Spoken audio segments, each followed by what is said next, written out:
إن الله يأمر بالعدل والإحسان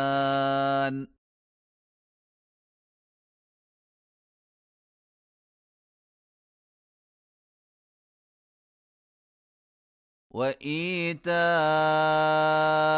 ذي القربى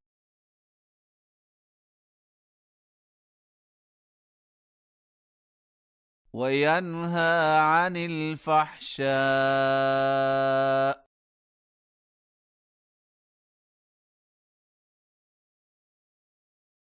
والمنكر والبغي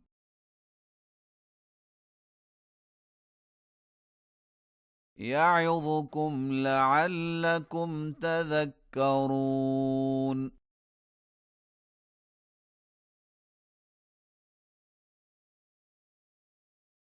وأوفوا بعهد الله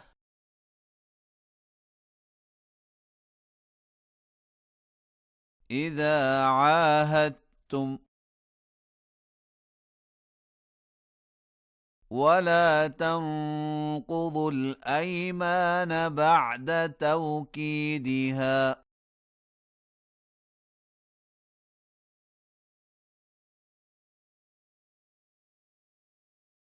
وقد جعلتم الله عليكم كفيلا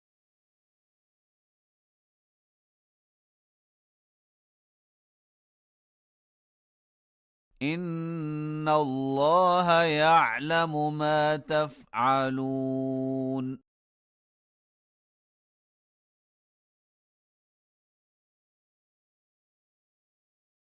ولا تكونوا كالتي نقضت غزلها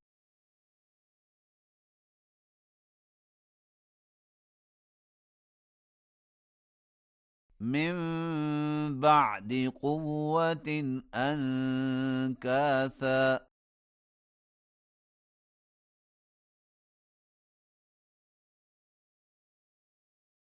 تتخذون أيمانكم دخلا بينكم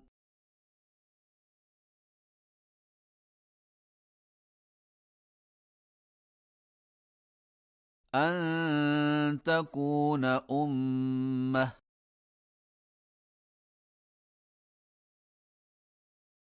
هي أربى من أمة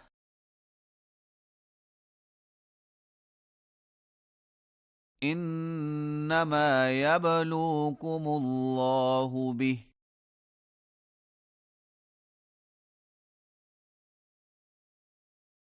وليبينن لكم يوم القيامة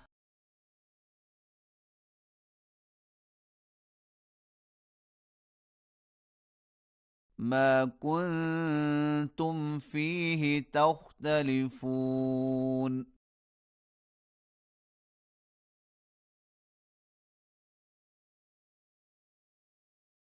ولو شاء الله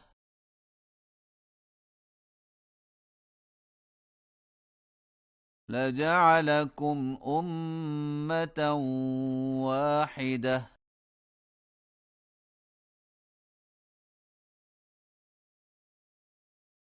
ولكن يضل من يشاء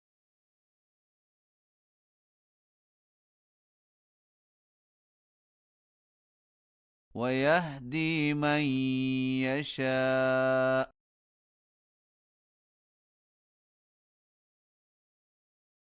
ولتسألن عما كنتم تعملون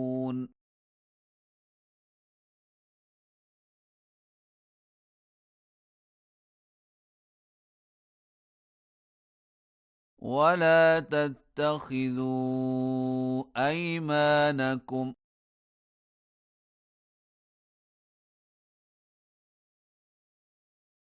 دخلا بينكم فتزل قدم بعد ثبوتها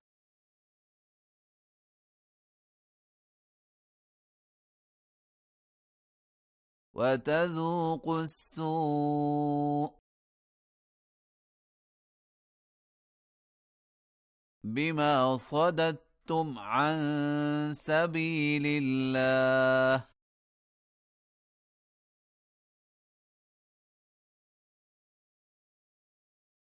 ولكم عذاب عظيم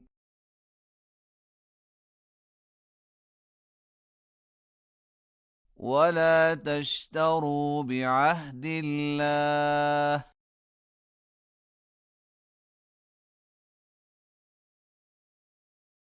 ثمنا قليلا إنما عند الله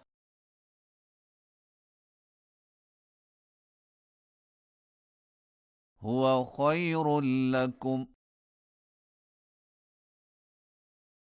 إن كنتم تعلمون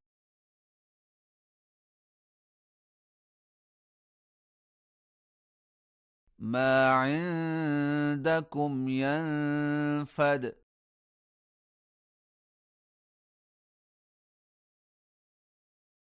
وما عند الله باق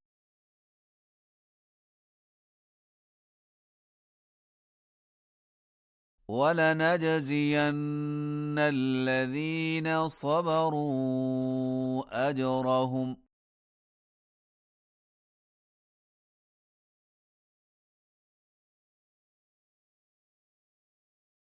بأحسن ما كانوا يعملون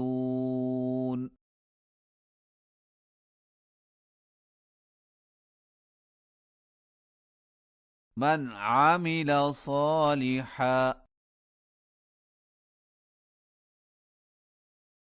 من ذكر أو أنثى وهو مؤمن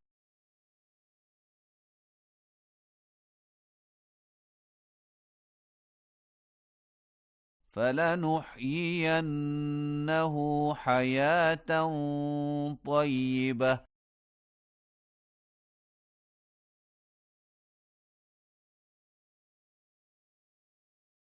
ولنجزينهم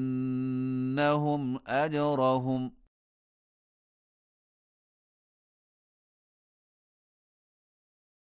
بأحسن ما كانوا يعملون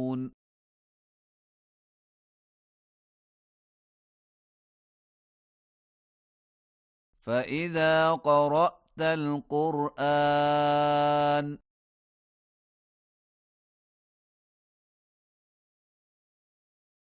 فاستعذ بالله من الشيطان الرجيم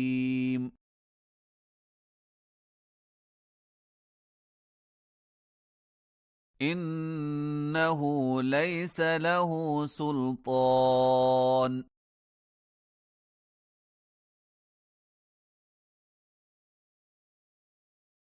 على الذين آمنوا وعلى ربهم يتوكلون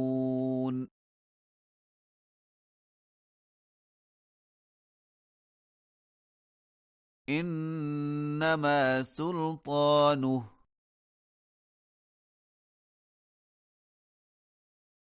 على الذين يتولونه